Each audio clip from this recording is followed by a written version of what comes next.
fellow travelers, Mark here with Wolters World, and today we're in Bath, England, and today we're going to talk about are the don'ts of multi-generational travel. If you're not sure what multi-generational travel is, that is when grandma and parents and grandkids are traveling, or grandparents and grandkids are traveling, or the uncle and the kids are traveling, or the auntie who's on her own decides to take the kids for a trip. This kind of stuff. And the thing is, you're seeing more and more of this multi-generational travel going on. I'm here in England right now, and I've seen a number of different multi-generational families coming together to do a trip together. And I think that's what's really important, is don't think that multi-generational travel isn't a thing, because it is growing by leaps and bounds. Because think about it, my grandkid is graduating from college, maybe I could do something with them that they want to do. I'll go to Europe with them, or I'll go out to Asia with them, or I'll go to New York City with them. These kind of little trips you can do with your family really helps you bond. And I want you to realize it is a thing. It becomes more and more as we go along. And when you're thinking about these multi-generational trips, don't forget about the best part of multi-generational travel, and that is making memories. Look, you know when you go talk to your grandma, what does she ask you back in the day? Oh, how's school? What are you doing in school? Because they don't know what you're doing. Now, if you go on these trips together, you can talk about your adventures. I know my parents, when they talk to our kids, they'll be like, hey, remember when we went to Spain together? Remember our trip to Rwanda? Remember, Kayla, when you were trying to go to the bathroom and the monkeys came and attacked you? I mean, there's all these fun stories that we get to talk about, and it's these memories you really make with each other that's more than just, oh yeah, I was baking cookies with grandma. Now, don't get me wrong.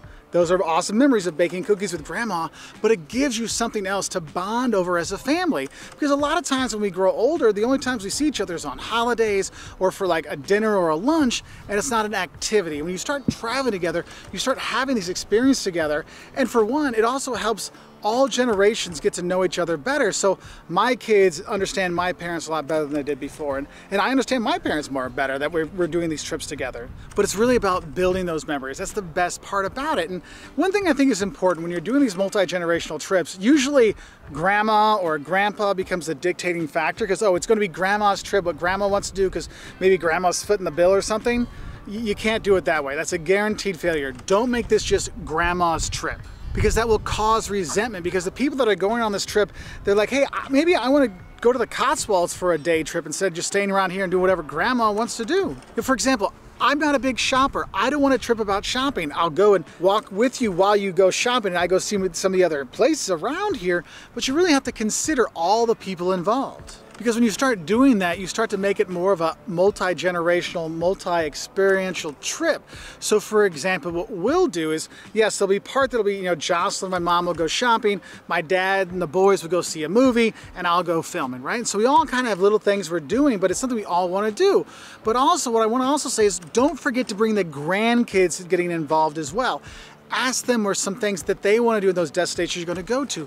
Because when you start talking to the grandkids and let them be a part of it, they now have a buy-in. It's not, I'm forced to go on vacation with grandma. It's like, oh, we're going on a trip together and I picked this out. And that gets them to really be more excited about what they want to do. That's why when we go with our kids and my parents, we let the boys pick some of the things we're going to have. Caleb is fantastic at finding restaurants for us. Liam is fantastic at finding out about the history and what we should know in these different places. And therefore it becomes much more of a everybody's involved kind of thing. So we're all excited about the trip. And it's not just about grandma and what she wants to do. And the thing is, I think it's really important when you're planning out your multi-generational trip is don't forget to plan in breaks and days off. Because you have people like, look, the grandkids, they need to take a nap. Grandpa needs to take a nap. Grandma, she can't walk around the city 24/7. So it's important that you plan in those break times, because you really have to understand is the energy level, the abilities of everybody you have, the time constraints kind of stuff. That's kind of one of those things you really have to factor in for it. So when we go around with the kids, when they were little, you know, we would plan out that, hey, from 2 until 4, we're going to go back to where we're staying. The kids are going to nap. You know, if you want to go shop and do something else, but we had that planned in there. Because also I think another thing that's important is to realize you don't have to spend every waking hour together. Look, you left your parents' house for a reason, right? To live your own life, and you have your own life now. And when you go on these multi-generational trips, sometimes it's important to give yourself a break away from the family so you can enjoy it when you're together. Because it's okay to break up and do separate things sometimes. Remember I said the boys went and saw the movie with my dad, I went filming, my mom and Jocelyn went shopping. You can do that, because here's one of those things you gotta realize is how your parents annoy you when you're for Thanksgiving or Christmas or whatever. Now imagine you're together for 10 days straight.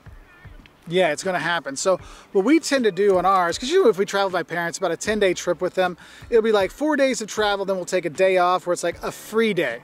You guys do whatever you want, but it's specifically for us to do something away from them. So it might be like, we took Caleb to Isla Magica in Sevilla when he was little, and so we had like kind of that family time away from him. My parents had some time together with themselves, so you had that. But don't feel bad if you don't spend the entire time together, and that's why it's important to also realize, don't think everybody has to be on the same itinerary. It could be that some people are there longer, some people are there shorter. For example, when I was teaching in China, we were there for, 2 months, but my parents only came for a small bit of that time. And what I mean by that is you might have people that want to go for 10 days, some people want to go for 2 weeks, some people can only come for a weekend part of it. That's okay. It's okay that not everybody's on the same flight, not everybody's doing all the same stuff. You can come in and have that. So for example, like I've had it where my family has come to visit and my parents are there at the same time. We all kind of cross together in the same part. Well, we're all in Poland at the same time, and then we keep separating, going to our other parts of our vacations. And therefore everybody has their own vacation, but we get to tie some of it together to make those memories. And going from that, I think it's really important to mention that don't think that your multi-generational trip has to be some big trip. It can be a more manageable weekend away, or it could be a day away. Maybe you go to a baseball game in a city, or you go to a soccer match or a football match in another town. You do something like that together as a family to make those memories, but you're doing something together, even if it's just a short trip. Now, one of the most annoying parts of multi-generational travel is all of the picture taking. Like everybody wants to have the same picture, everybody wants to do the same thing. You're like, why are we waiting for everybody to get the same picture of the family together? So I want to say for this is don't forget to set up a shared folder with all the pictures you take. Yeah, so I don't have to like take the picture with my phone, then Jocelyn's phone, then my mom's phone, then my dad's phone. I can take one picture with my phone and it's in the folder so everybody has it. Believe me, it will save you so much time and frustration. And one of the nice things, you'll actually have pictures of yourself. Because I know for me, the only pictures I ever have of me is when I do a selfie. But I have lots of pictures of the other kids, my wife, my parents, but nothing of me. But now when I have the shared folder, my mom gets pictures of me, Jocelyn, well, she never takes pictures of me, but my mom, my dad, my kids have pictures, so we share it that way, so that can be nice. So my mom brought up a good point for a don't, and that is don't forget to use technology to make your trip a bit better when you do a multi-generational trip. Because if you have things like Find My Friend or Find My Phone or Life 360, you can keep track of everyone. So when my dad decides to wander off, we can find him. Or if you have your group kind of split up because some people are going shopping, some are going to the Royal Crescent, we can all meet up with each other. And so when people say, well, I'm by that old gray building, that kind of narrows it down here. You have a better idea where they are. And there's a lot of different, apps that can help you with that. But honestly, using the technology can really help out more than just sharing your location and your pictures, but so much more. Another really important thing I got to tell you is don't forget to assign a point person. When I say a point person, this is the person that's going to gather all the information. Who's the one that, has all the hotel information, has all the tour guide information, has all the phone numbers for the guides we have and the tour companies we have. You have someone that has the responsibility to kind of keep track of all these things, because when you have all these different people trying to set up things, it's good to have one place where it's all together. But if you have one person that's that point person, they're the ones that makes the call to the hotel. They're the ones that are making the tour reservations, so you have that. And I'm going to say, with those people, don't push your luck with them because they're doing their best to collect everything, all right? Now, another important thing you need to do before you go on one of these multi-generational trips is don't forget to have the money talk. Look, not everybody's in the same financial place. Some people, when they travel, they want to live the big life. They want to stay at the 5-star hotels, right? And other people are like, no, I'll be fine at a hostel because I don't want to spend the money that way. I want to spend it on something else. And you have this kind of stress that comes out when it comes to the money side of things. And I think it's very important you have that talk beforehand, because maybe grandma is going to pay for it. Great, but you know what? Sometimes it's the son that's paying for it. Hey, how am I going to do this? These are things you really need to kind of talk about. Now, kind of relating to the money stuff, I think another don't I have for you is don't think everyone is equally flexible with the money, but also with their time, but also literally their flexibility. Because what you might not realize, you want to do an adventure trip, well, maybe grandma can't do spelunking or whitewater rafting or, going to Ecuador and doing the tubes down the river. No, like, you got to think about these things. You got to think about everybody's limitations and what they can do, and you got to have an honest conversation. And that's one of those things for a multi-generational trip, is having that conversation also can be a good way to start talking about, hey, mom, can dad do as much as he did before? And gives you something to talk about, but also helps you realize, are there things we just can't do? And maybe there's things that grandma and grandpa can't do, or the grandkids can't do because they're not old enough. Helps you know what you can and can't do on your trip, so you can kind of arrange it so no one's sitting there going, oh, I can't do the zip lining because I'm too young. No, because in Costa Rica I knew that Liam was too little, so I stayed back with Liam and everybody else went zip lining. So grandparents, aunts and uncles, this is one for you. And this is, don't forget to have notarized letters from the parents of the kids you're taking with you saying that they can be with you. Because some countries require that you have like notarized letters saying it's okay for these kids to be traveling with people that aren't their parents.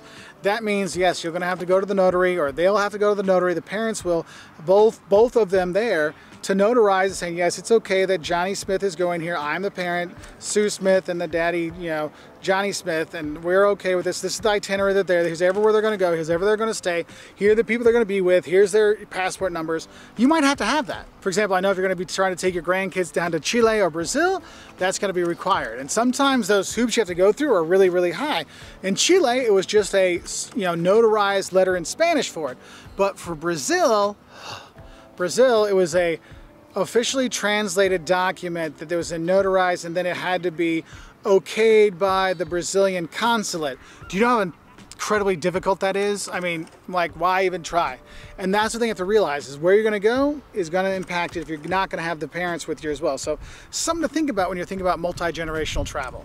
But honestly, I've loved the multi-generational travel. I've loved how I've seen it really bring my kids and my parents together. So they are like, they're not just grandparents and grandchildren, but they're friends, and they have real life shared experiences together. And that's what really makes it so great. Just those memories and experiences you have together as a family, it's just fantastic. So whether you're an auntie looking to take your nieces and nephews abroad for their graduation, or you're a grandparent who wants to take your grandkids and your children to the old country to see where they're from, please let us know down below what was your favorite multi-generational trip you took. Let us know in the comments below, and I wish you all the best. I'll say bye from here in Bath, England.